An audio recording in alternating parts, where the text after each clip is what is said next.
Ama namin sa langit, salamat sa iyong karunungan na sa kabila ng aming mga kakulangan ay maaari naming makamit. Salamat sa mga karunungang ibinigay niyo na at patuloy na ibibigay pa.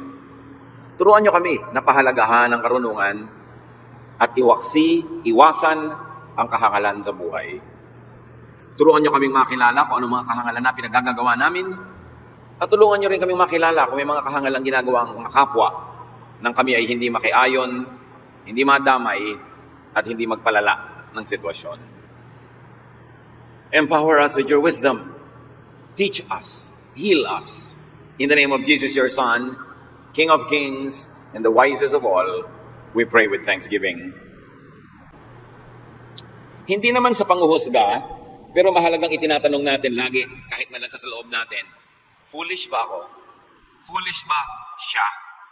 Yan bang sinasabi niya, ginagawa, o ipinagagawa sa akin ay ikahangalan? Will it actually prevent blessings from coming my way? Will it be causing poor judgment? Proverbs 26:1, like snow in summer or rain in harvest, so honor is not fitting for a fool. Kung hindi daw ba gaano kabagay ang mga niebe o snow o ulan pag tag-araw, lalong hindi bagay na pinararangalan ang hangal o ang kahangalan. Wala sa lugar. Isa sa itinuturo sa atin ng Proverbs, do not honor fools. Huwag silang parangalan, huwag bigyan ng puwang. Hindi bagay, hindi beneficial. Do not honor fools with position or power. Kawawa ang isang bayan, ang isang lugar, ang isang tanggapan, ang isang opisina na ang mga nangunguna ay hindi marurunong. Do not honor fools with attention or recognition and even honorifics. Pag alam niyo kahangalan na pinagsasasabi ng isang tao, kung hindi mo man siya ituwid, at least huwag mong pansinin at huwag mong itawag ng pansin ng iba para siya ay mabigyan ng dangal. Very especially, do not vote for foolish candidates. Kung may eleksyon, do not appoint foolish people in positions of power. Power is from God. At pagka ang power ay nahawakan ng foolish people, ang kanyang sinusunod, hindi ang Diyos, kundi ang kalaban ng Diyos.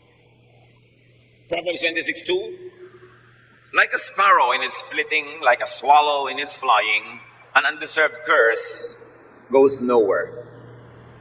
Wala naman daw nararating yung pag-alipusta, pagmura, panunumpa na hindi naman bagay o hindi karapat-dapat. At yung mga curses na yan, lalo especially coming from fools, don't even pay attention to them. Do not pay attention to curses from fools. Kung hindi natin dapat masyadong ikatuwa ang paghanga ng mga hangal, lalo namang hindi natin dapat pansinin yung kanilang pamumuna, paninira ang kanilang mga pagsumpa sa atin. Pagka ang mga masasagwa na mga salita, pagka yung mga curses, galing sa unsolicited opinion or gossip or remarks, when disagreement or opposition come from fools, don't pay attention to them. Pag-aralan natin mga kapatid, huwag masaktan sa mga sinasabi ng mga di naman marunong. Ngayon, kung ang marunong ang namuna sa'yo, pasalamat ka. Dahil nanggagaling yun sa karunungan at makabubuti para sa'yo. Pero yung pamimintas at kahit pagpuri ng hindi naman marunong, baliwala yan. Baliwalain. Even yung mga predictions, mga hula-hula, yung mga salita na nanggagaling sa mga taong hindi naman maalam, huwag pansinin. Foolish curses will die natural deaths. So don't dignify or don't spread any. Pag may natatanggap kayo sa inyong cellphone, mga text, sa inyong email, sa internet, na sari-sari mga predictions ng mga kamangmangan, kabulastugan, sari-sari mga pintas kay ganito at pintas kay ganon ng mga taong hindi naman qualified mamintas dahil wala namang alam, huwag nyo nang i-forward, huwag nyo nang i-pass, huwag nyo nang ikalat. Kasi nagiging ahente tayo ng kamangmangan. Yung mga sobrang nakakatakot, wala namang basihan, chismis pa lang, hindi pa nasusuri, matatanggap mo, i-forward mo agad, you become a participant in glorifying foolishness. At nagiging napakadaling gawin ngayon dahil sa social media, dahil sa mga technological tools and gadgets. Dapat yan ginagamit sa kabutihan at sa pagiging makadiyos. At huwag kailanman ipahiram kay Satanas. Proverbs 26:3, a whip for a horse, a bridle for the donkey, and a rod for the back of fools. Ang bagay daw sa kabayo ay latigo. Ang bagay sa mga buriko or donkey ay yung pambusal sa kanilang bibig para sila mapasunod. At ang bagay daw sa mga hangal, hampas sa kanilang likod. Siyempre, Proverbs, punong-puno ng mga symbolism. Hindi naman ibig sabihin, pag may nakita kang tao na sa tingin mga hangal, hahampasin mo na nga. Pero ang tinuturo sa atin, walang bagay na mabuti para sa kanila. Huwag silang bibigyan ng pansin na maganda. Fools deserve nothing but a rod or punishment. Don't reward them for their foolishness. Marami kasi mga injustices being done in our daily lives. Kahit kang nahalangalan, pinipremyohan, binibigyan ng gantimpala. Pati ang mga gumagawa ng kahangalan, hindi pinapalo, hindi itinutuwid. At kuminsan ay nabibigyan pa nga ng gantimpala. Inflict fools with anonymity and invisibility. Huwag silang gawing masyadong napapansin, nadidinig, nakikita. Minimize their celebrity. At yan kung minsan, ang problema sa mass media, dahil may kapangyarihan ito na mag-spread ng anumang gusto nitong ikalat, kahit mga kamangmanga na mabilis kumalat. Sinusuri natin ang papakinggan, at lagi naman, at lalong sinusuri natin kung ano yung ating sasabihin, i-echo, i-repeat sa iba. Paano daw makitungo sa mga foolish people? And remember, foolish means people with poor judgment. Yung mga hindi naman dapat magsalita ay nagsasalita. Yung kung kailan dapat kumibo ay hindi kumikibo. Yung hindi dapat sabihin ay sinasabi. Yun ang foolishness. Proverbs 26:4-5. Do not answer fools according to their folly, or you will be a fool yourself. Answer fools according to their folly, or they will be wise in their own eyes. Huwag daw patulan ang fools. Huwag ang isang foolish person ay may sinabing isang foolish remark, huwag patulan, huwag labanan, ni huwag salungatin. Kasi pag sinalungat mo, binibigyan mo ng atensyon.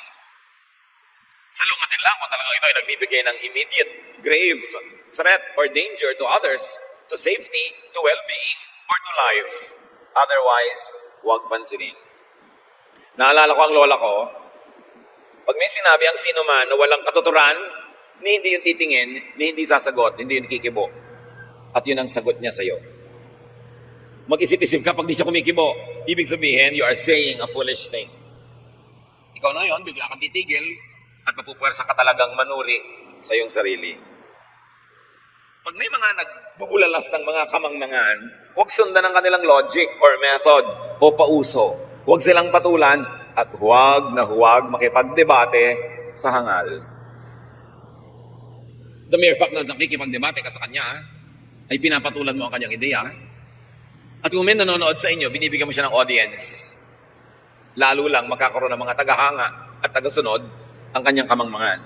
At sabi ng Proverbs 26, pag pinatulan mo ang isang foolish person, nagiging foolish ka rin. Maa-affirm sila, mabibigyan mo sila ng pahalaga na hindi mo dapat ibigay. Proverbs 26, 6-7. It is like cutting off one's foot and drinking down violence to send a message by a fool. The legs of a disabled person hang limp, so does a proverb in the mouth of a fool. Para daw pinutulan mo ang sarili mo ng paa, ipinahamak mo ang iyong sarili, pag may ipinasabi ka na anuman sa isang hangal. Kung baano daw na walang buhay at walang silbing nakalaylay sa paa ng isang taong may kapansanan ng kanyang paang hindi magamit, ganon din daw na walang saysay at nakalaylay sa bibig ng isang hangal ang kahit anumang pinakamagagandang mga salawikain o mga salita. Pag may nagdala sa iyo ng chismis, and 99.9% yung nagdadala niyan, foolish. At may sinabi sa iyo, alam mo, sabi sa iyo ni ganito, ganun ka daw. At tapos sabihin mo sa kanya, ganito siya, yun. Pinagdadala mo ng balita, ng mensahe ang isang hangal. Nag-suicide ka na nun. Sinaktan mo na ang iyong sarili.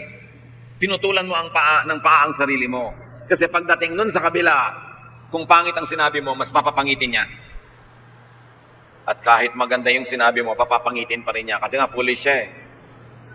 Para may sabihin uli yung pinadalhan mo ng mensahe, babalik uli sa'yo, pabalik-balik yung mensahe sa inyong dalawa. Pero sinong nasa gitna? Si foolish. Ginawa niyo siyang mahalaga. Ginawa niyo siyang kasali. Kaya gusto niyang palalain para hindi siya maubusan ng importansya. Never entrust messages to fools. Maraming magkaibigan nagkakagalit kasi yung namamagitan sa kanila ay foolish. Maraming taong hindi naman dapat lumala ang kanilang mga away, lumalala dahil may namamagitan na isang hangal. At paano nyo malalaman kung hangal ang namamagitan?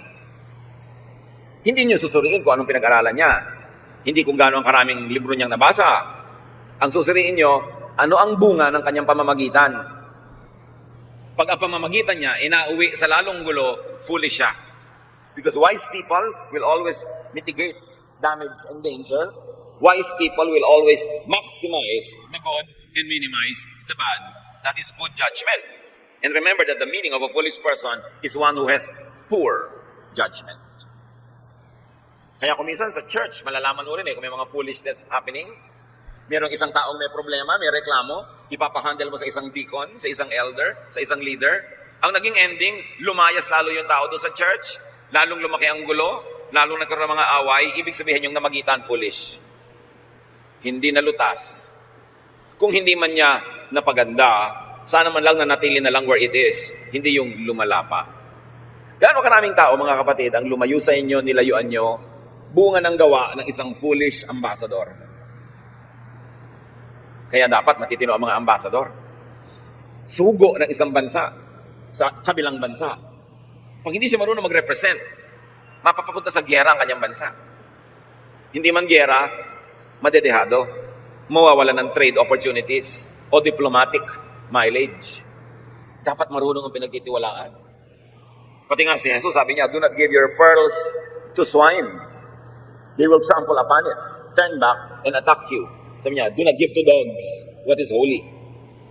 No, it's only because the metaphor in Israel, sa kanila, yung swine at dogs are considered unclean. Which in other cultures, hindi naman.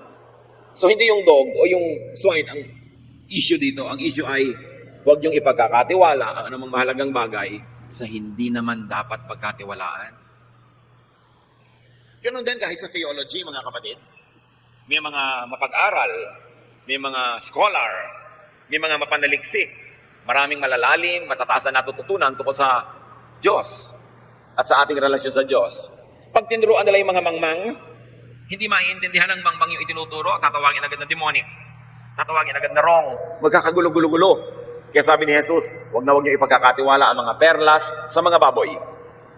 Paano niyo malalaman kung baboy yung pinagtiwalaan niyo ng perlas? Sa gagawin niya, hindi niya makikilala ang perlas sa kanyang halaga, hindi niya papahalagahan, sapagkat ang baboy ay naghahanap lang naman at nagpapahalaga sa kaning baboy. Pag binigyan mo ng perlas, pag dududurugin niya ito, pag yuyuyurakan at tatapakan, magagalit, tapos susugurin ka. At huwag yung lilimutin, ang mga baboy nung araw may malalaking pangil at pwedeng manuwag kahit ang tao. Sobrang na-domesticate lang ang baboy ngayon, nawala na yun eh. Pero yung mga baboy damo hanggang ngayon may malalaking pangil, pwede kang sugurin. Ibig sabihin yung baboy, kaning baboy ang gusto niya, binigyan mo ng perlas na mahalaga, hindi niya pinapahalagahan yun. Magagalit pa sa'yo. Ganon din ang mga mangmang. Turuan mo, magagalit. Pag ang narinig hindi gusto, pag ang narinig hindi sang-ayon sa dati na niyang alam at gusto niyang manatili sa kanyang isip, magagalit sa'yo. Pero sabi ng Bible, ituwid mo ang matalino kahit nasasaktan, magpapasalamat. Doon mo malalaman kung baboy yung napagbigyan, kung ano ang ginawa sa perlas. So do not share your pearls with swine. Do not share your secrets with chismosas. Yun din yun. Nagtitiwala ka ng isang lihim sa isang tao, perlas yun, mahalaga yun, lihim yun eh. Pero hindi niya napapahalagahan yung pagiging lihim nun. I-vulgarize niya yun, ibubulgar niya yun, ipapamalita niya, kasi baboy siya. Paano niyo malalaman kung baboy ang kumare? Ang kumpare, ang kaibigan ng office mate, nagkakalat ng lihim.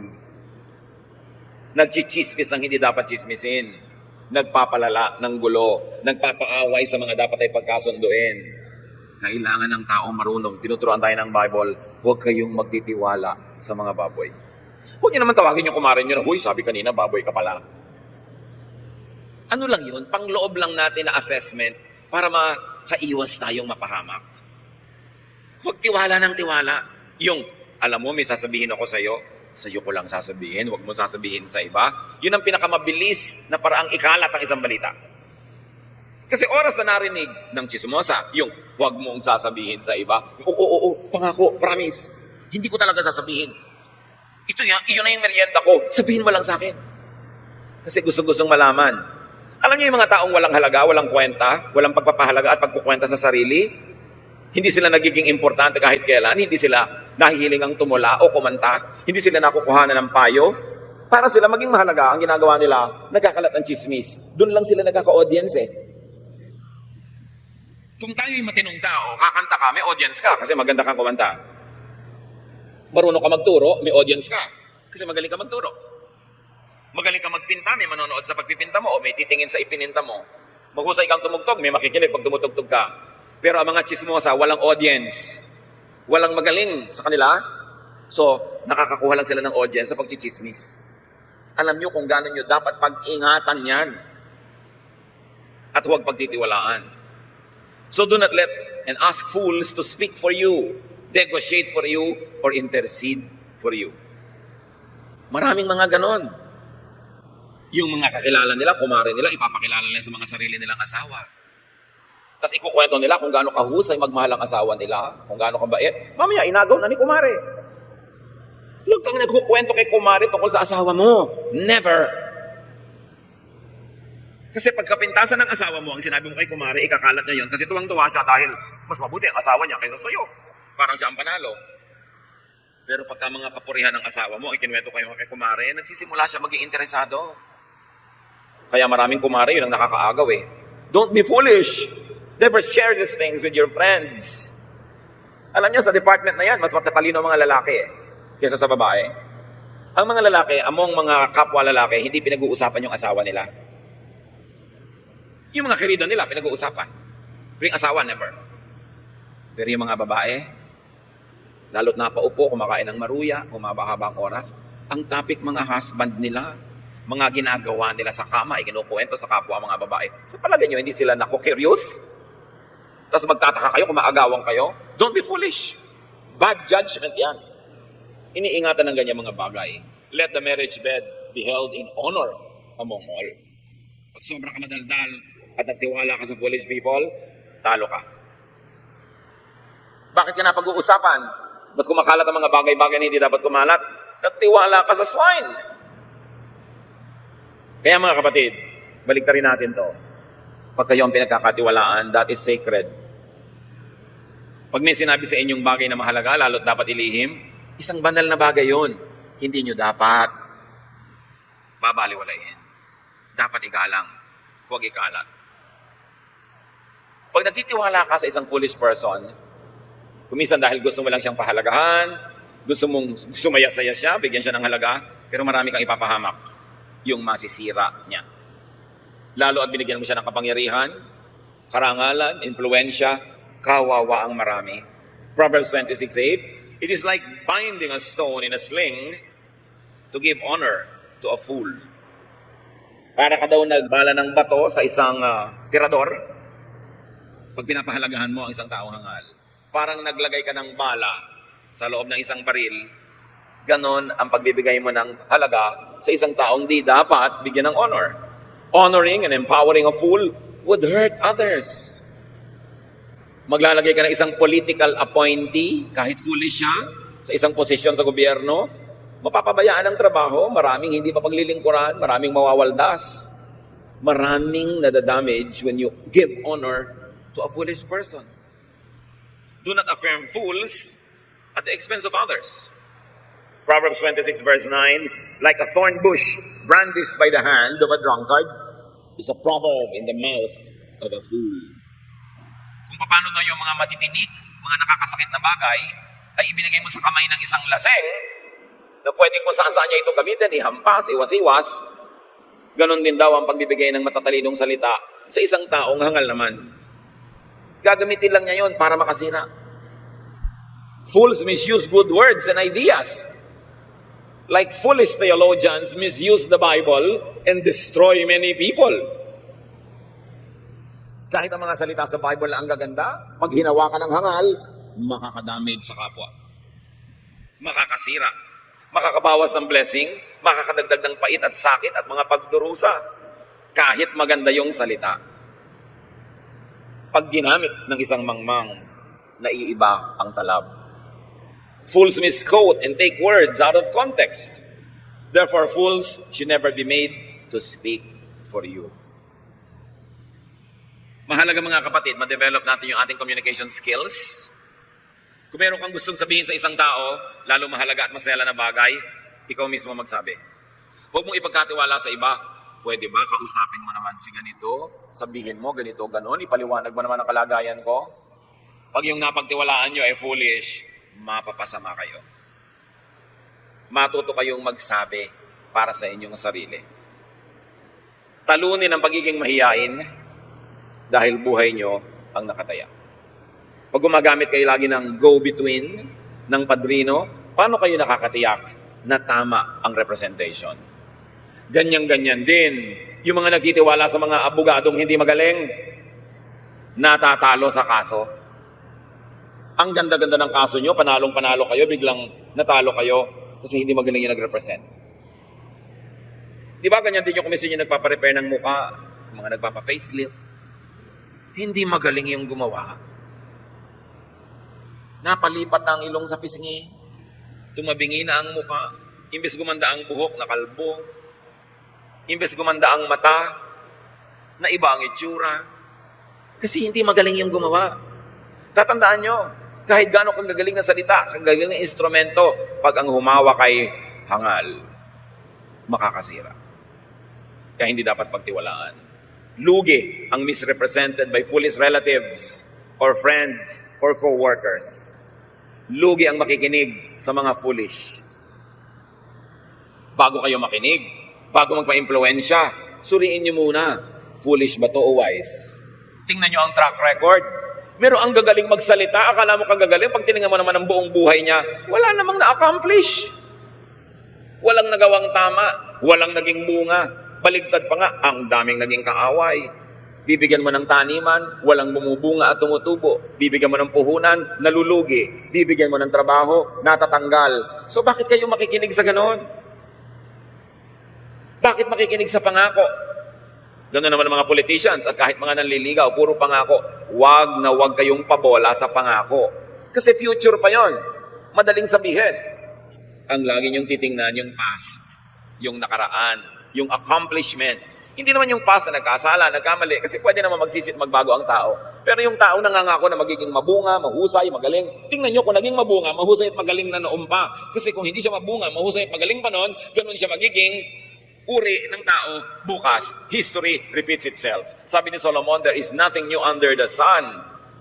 Everything has been and will be again. Ang tamad, liban na lang tunay na magkaroon ng kaliwanagan o paghimalaan, tamad kahapon, tamad ngayon, tamad pa rin yan bukas.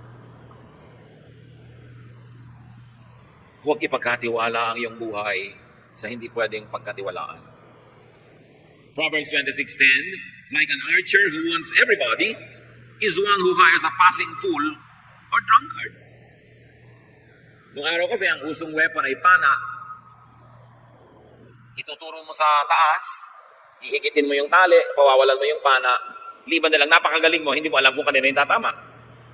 Ngayon, pagka New Year, pag may mga pagsasaya, foolish people, nagtataas ng baril sa hangin, kinakalawit ang gatilyo, hindi naman nila alam kung kanino tatama yung bala.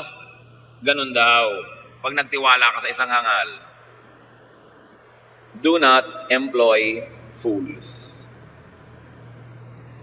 Screen, filter, choose.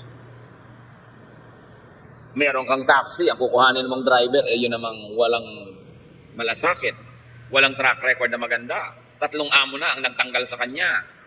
Bakit mo pagtitiwalaan? Walang track record. Bago ka magpa-opera sa isang doktor, suriin mo muna kung sino mga na-operahan niya. Masaya ba sila? O masyadong tahimik? Kasi na nga, matay ng lahat.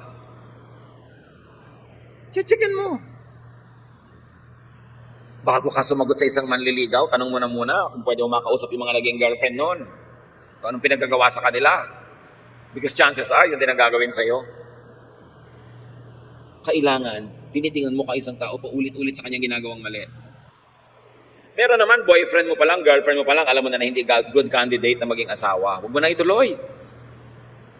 Napakapabaya, napakatamad. Sa palagay mo, mababago yan ang iyong pag-ibig? No way.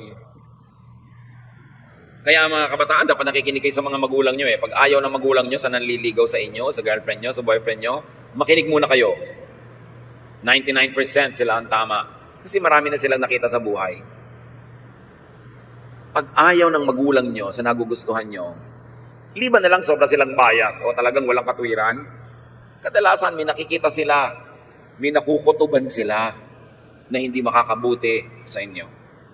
At isa dyan, yung pabalik-balik at paulit-ulit na mali. Hindi magandang senyales yun. Nagkakamali ang tao, yes. The Arabs have a saying, even a good horse must be allowed at least one fall.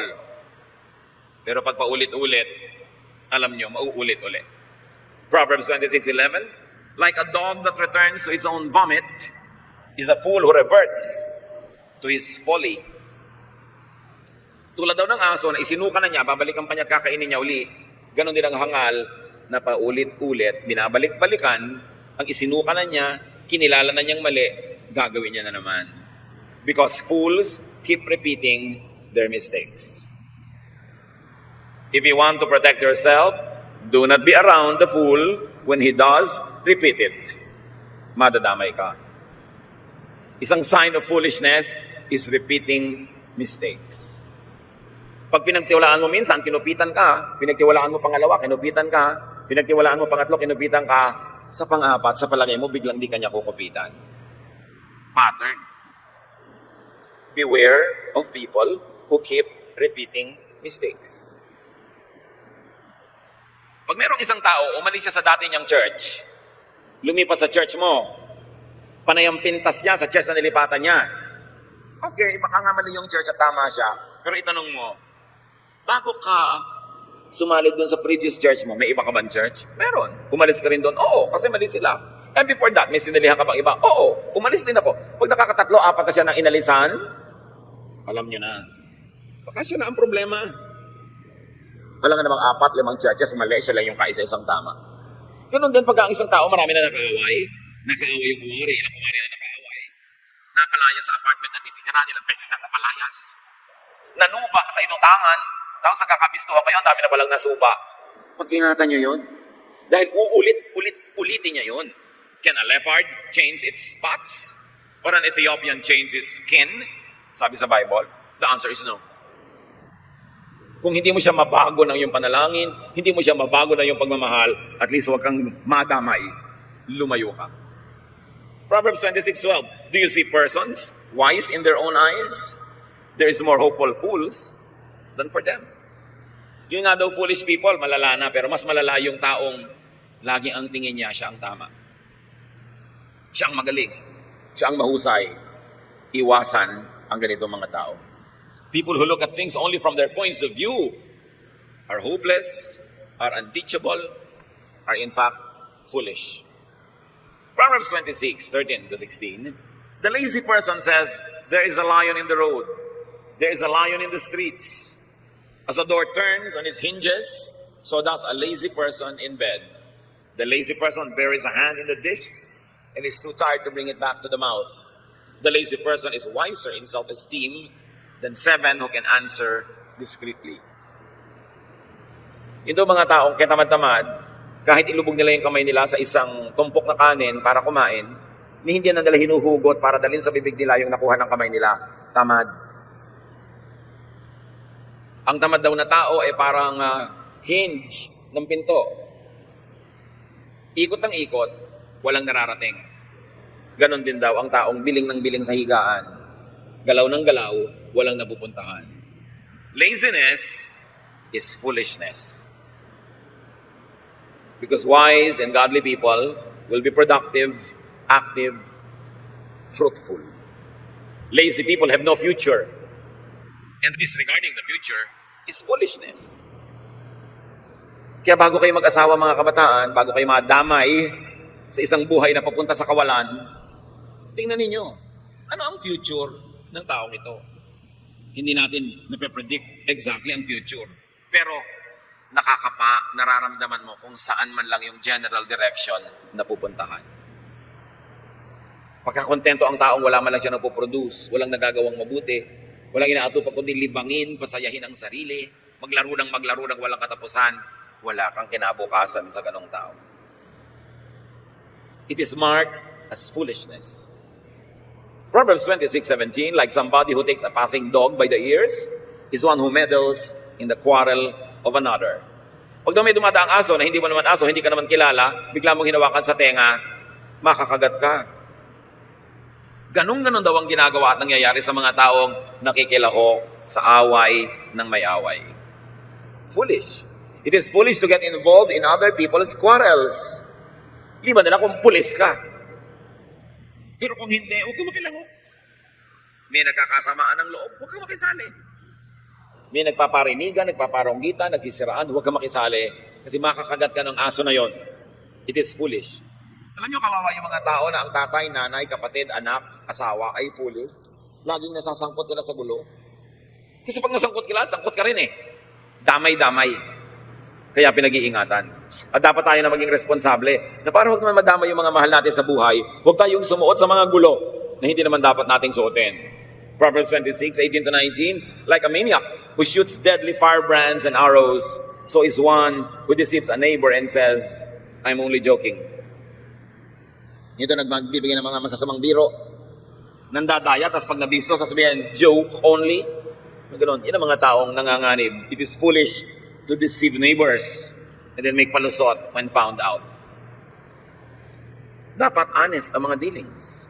Alam niyo yung Proverbs, basahin lang natin, a few Proverbs a day will keep troubles away. Napakalaki ng maliligtas natin na gulo kung babasahin niyo lang lagi Proverbs. Tulad ng Proverbs 26:20-22. For lack of wood, the fire goes out. And when there is no whisperer, quarreling ceases. As charcoal is to hot embers and wood to fire, so is a quarrelsome person for kindling strife. The words of a whisperer are like delicious morsels. They go down into the inner parts of the body. So itong whisperer, ito rin yung gossiper. Pag wala ng daw gatong, mamamatay na ang apoy. Pag wala ng kahoy, titigil na magliyab ang isang siga. Pero, ang mga bulong-bulong daw ng mga chismosa ay gatong lalong maglalagab ang apoy, lalong lalakas ang sunog, pag sumali ang mga gossipers. Avoid them. Kahit kamping-kampi sa inyo yung nagchichismis, huwag kayong makipagchismisan. Akala nyo lang yon. Pag talikod niya sa inyo, kayo naman ang topic niya. Wag na wag. Tandaan nyo, paano nyo malalaman kung sinasaksa kayo sa likod ng isang taga-balita, taga-dala ng balita, taga-pamagitan o chismosa? Pag may sinabi ka laban sa isang tao, sa isang namamagitan, at nagpunta siya doon, at bumalik siya sa iyo na may daladalang sabi naman ng kabilang tao, ibig sabihin pinagtiwalaan siya ng tao na yon. Kaya nagsabi sa kanya. At bakit nagtiwala yung tao na yon? Sinaksak niya kayo sa likod. Kasi kung kayo inirepresent niyang mabuti, nagsabi ng magaganda tungkol sa inyo, doon sa inyong kalaban, hindi naman yung pagtitiwalaan ng kalaban nyo, na magsabi pa siya ng iba eh. Kaya pag kami sayang, alam mo, sabi ni ganito, ganito ka daw, alam mo, pinipinasan pa ni ganito, alam mo, pinag-uusapan ka kanina nung kumakain kami. Sabi mo, bakit ka naman narinig? Bakit nagpatuloy sila mag-usap kahit nandun ka? Kasi kasali ka, no? Kasi kung talagang naninindigan ka para sa akin, kung talagang pinagtatanggol mo ako, hindi sila magsasalita pag nandun ka. The mere fact na may nasasagap kang balita at sinasabi nila, ibig sabihin nakikipagkwentuhan ka ayon sa kagustuhan nila. Huwag kayong magtitiwala sa ganito mga tao. And the Bible is clear, gossiping is foolishness. Do not let a gossip worsen existing quarrels. Kung talagang gusto ninyo na makasundo ang inyong kagalit, magkaroon ng katahimikan at kapayapaan, diretsahan yung kausapin yung tao, huwag kayong magparaan ng mga salita sa mga kung sino-sinong namamagitan. dahil wala kayong control sa sasabihin niya. Kung honest kayo, gusto niyo magkaroon ng kasunduan, tapangan ng loob, makipag-usap ng mukhaan sa dapat kausapin. Do not gossip only to worsen existing quarrels. And do not be deceived into enjoying gossip. Ang mga salita daw ng mga gossips ay napakasasarap na mga mumunting pagkain na nakararating sa kaloob-looban ng sikmura. Masarap lulunin, masarap tunawin. Kaya pag nasasarapan ka na sa chismisan, it's time to disengage. Because it will never give you anything good. Akala nyo ba mga babae lang mahilig sa chismis? Na ako, marami ring lalaki mahilig sa chismis. Simple lang magdala. Pero mga chismoso rin. Kaya lahat, babae at lalaki, dapat nag-iingat. Proverbs 26, 23 to 26, like the glaze covering an earthen vessel are smooth leaves with an evil heart. An enemy dissembles in speaking while harboring deceit within. When an enemy speaks graciously, do not believe it. For there are 7 abominations concealed within. Though hatred is covered with guile, the enemy's wickedness will be exposed in the assembly. Mga poetic language. Pero ang sinasabi lang, huwag kayong magpapapaniwala sa sobrang gandang magsalita. Sa matatamis na mga pangungusap, mas pag-ingatan nyo ang sobrang matamis ang dila at masarap magsalita. Kadalasan, ang tamis nito ay meron lang ikinukubling anghang at pakla at pait. Mas mag-ingat. Do not be deceived by sweet words. Yung mga pinagtaksila kayo ng asawa, tapos nung mabisto nyo, ang sweet-sweet ng words. Sinali nyo uli sa inyong joint bank account. Binigay nyo uli ang susi ng condo. Mag-ingat kayo. So, bakit ngayon ka lang natuto magsalita ng masarap at maganda? Nangabisto kita. Mag-ingat sa mga pangako. Paulit-ulit, kawawa kayo kung lumawan. Mabuti kung bata kayo na pwede pa kayo makarecover pag nadaya. Pwede pa kayo maghanap buhay uli para magkapera. Pwede pa uli kayong magsimula ng isang buhay. Pero paano kung over the hill? Medyo alauna, alas 2 na ng hapon ng buhay nyo, malapit na lumubog ang araw, doon pa kayo madadaya. Ang hirap na makarecover. Kaya dapat nag-iingat ang mabuti. At ang makakadaya lang sa inyo mga kapatid ay yung pinagtitiwalaan nyo. Tatandaan nyo yun. Kasi hindi kayo pwedeng dayain ng taong di nyo pinagtitiwalaan. Wala siyang chance.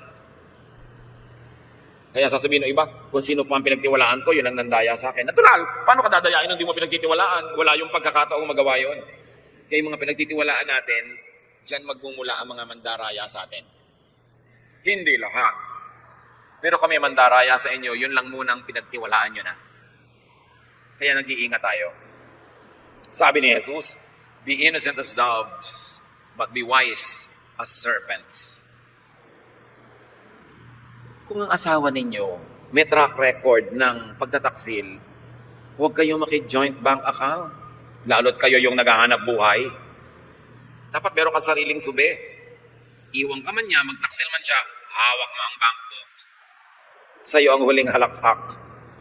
Ang mahirap, dinala na niya yung puso mo, dala pa yung bulsa mo. Huwag masyadong lagi nagtitiwala. May mga anak kayo, lalagyan nyo agad ng mga property sa pangalan nila. Kilala nyo na ba, magiging manugang nyo?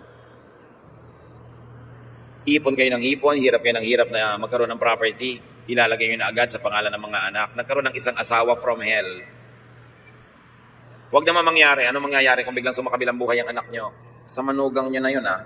Be wise.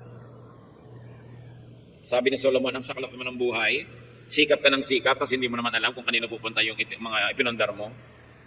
Hanggang hindi nalalagot ang inyong hininga, mga kapatid, hawak nyo dapat ang inyong bankbook. Hanggang hindi kayo nawawala ng ulirat, kayo ang may control ng inyong mga BNS, mga kayamanan. Kasi ang saklap, na ikay wala nang magawa, paralitiko ka na, nakahiga ka na dyan, iba ang may hawak ng kayamanan mo. Baka hindi ka ibili ng lason kung gustuhin mo mang magpakamatay. Maging matalino. Huwag tiwala ng tiwala. Kung alam nyo lang sana, at kung maisisiwalat ko lang ang lahat ay pinagtatapat sa akin ng mga pamangkin ko sa Facebook. Mga taong nagtatrabaho abroad, hirap na hirap, nagtitiis, nagtitipid, tapos dilulos tayo, winawaldas ng asawa dito yung pera sa piling ng iba. Tatandaan nyo, ang pwede lang mandaya, yung pinagtitiwalaan. Hindi ko naman sinabing huwag na lang kayo magkitiwala sa mga asa-asawa nyo. Huwag lang todo. Magtira kayo sa sarili nyo. Proverbs 26:27, whoever digs a pit will fall into it, and a stone will come back to the one who starts it rolling. May ganti-ganti daw ang buhay. So magpakatalino, huwag kang magplano ng masama laban sa kapwa mo dahil sa iyo mangyayari yon. Talbog sa kanila, dikit sa iyo ang mga masasama mong binabalak laban sa kanila. What you plant is what you will harvest. So sino naman ang foolish people? Yung nagtatanim ng masama. They are so foolish that they don't realize na masama rin ang aanihin nila. Sino ang matalinong tao? Yung nagtatanim ng mabuti at tama. Kasi yun ang aanihin nila. People receive what they give. A lying tongue hates its victims, and a flattering mouth works ruins. Basta raw, pinagsisinungalingan ka, kinamumuhian ka. Medyo extreme yung application nun, pero ang ating appreciating yung katotohanan nun. Pag niloloko ka, hindi ka mahal. Ganun lang yan. Niloloko ka kasi mahal kita. Ba't ka maniniwala? Ang nagsisinungaling, yung pinagsisinungalingan niya, sinisira niya. So paano ka maniniwala na mahal ka, pinagsisinungalingan ka? Be careful with liars and flatterers. Laging magtira para sa sarili. Huwag todo bigay. Huwag sobrang padala sa mga nambobola. Napansin niyo ba mga kapatid, may mga tao, gusto nila binobola sila. Bolahin nyo. Bibigyan kayo ng maraming magagandang bagay. Pagtapatan ninyo, sabihin nyo ng totoo, ng tama, maiinis sa inyo. Ano magagawa nyo sa mga taong yon? Ang sabihin nyo pa rin yung totoo. Pero kung kayo mga kapatid, may mga magagaling magsalita, magaling mambola, para ang sarap pakinggan, ang sarap paniwalaan, yun muna ang pagdudahan nyo. Kasi mas pwede na may masamang balak sa'yo yung nagsasabi ng masasarap kaysa yung nagsasabi ng hindi masarap. Baka nagpapadama. Baka may balak na maging ganansya sa pambobola. So sa buhay natin mga kapatid, napakarami na niyan at di natin dadagdagan pa. Pero tampak-tampak pa ang maraming verses. Ibig sabihin lang, don't be foolish and don't be a victim of foolish people. Identify who are foolish persons that you need to be careful with. Sino sa buhay natin mga kapatid, ang mga sa definition na ibinigay sa atin ng Biblia ay matatawag na foolish. O yung mga ginagawa nila can be labeled as foolishness. Pag-ingatan nyo yon. Kahit pamahal nyo sa buhay. Kahit pamahal kayo sa buhay. Mag-ingat. What things do you do could be labeled foolish by the standards that we have reviewed? Siyempre, hindi lang naman natin hahanapin yung foolishness sa iba. Susuriin din natin ating mga sarili. Baka may mga pinagagagawa tayong foolish things that don't please God, that will not be beneficial to us. Dapat tigilan. Because wisdom means godliness. If wisdom means godliness, what do you think does foolishness mean? It means wrong. It means evil. Foolishness means ungodliness. Dapat tanggalin sa buhay natin at dapat pag-ingatan kung nasa sa iba. Glorify God with wisdom. Avoid foolishness. Avoid fools. Ngayon, may mga taong may foolish side lang pero may wise side. So ang pag-iingatan lang natin yung foolish side niya. Pero ang mahalaga, huwag buong buo ang pagtitiwala. Lagi mo nang susuriin. Lalo yung mga taong malapit tayo, hindi natin nire-resist, wala tayong protection from them, mas kaya nila tayong madamage. And sometimes, they may mean well, they may be sincere, but nevertheless, they remain foolish, they will still be very destructive. Kaya dapat ingatan, at kung maaari ay turuan pa nga. Suriin natin ating mga sarili mga kapatid. Aming Diyos, turuan niyo po kaming maging mapanuri. Ano po sa mga ginagawa namin ng kahangalan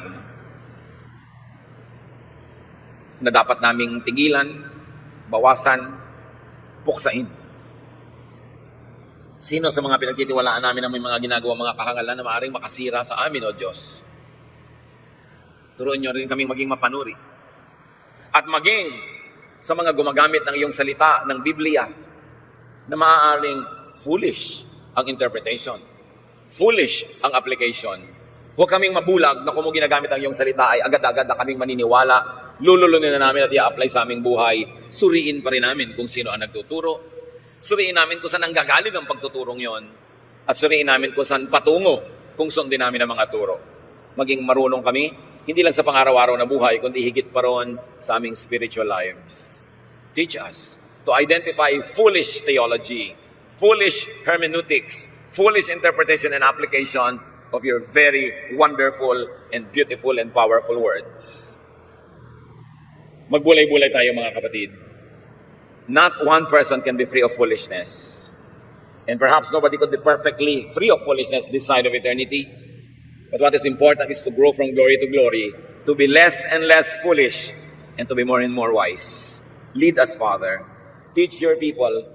Sensitize us so that we can know our own foolishnesses and we can avoid that which belongs to others. Be with God in silent reflection and be wise.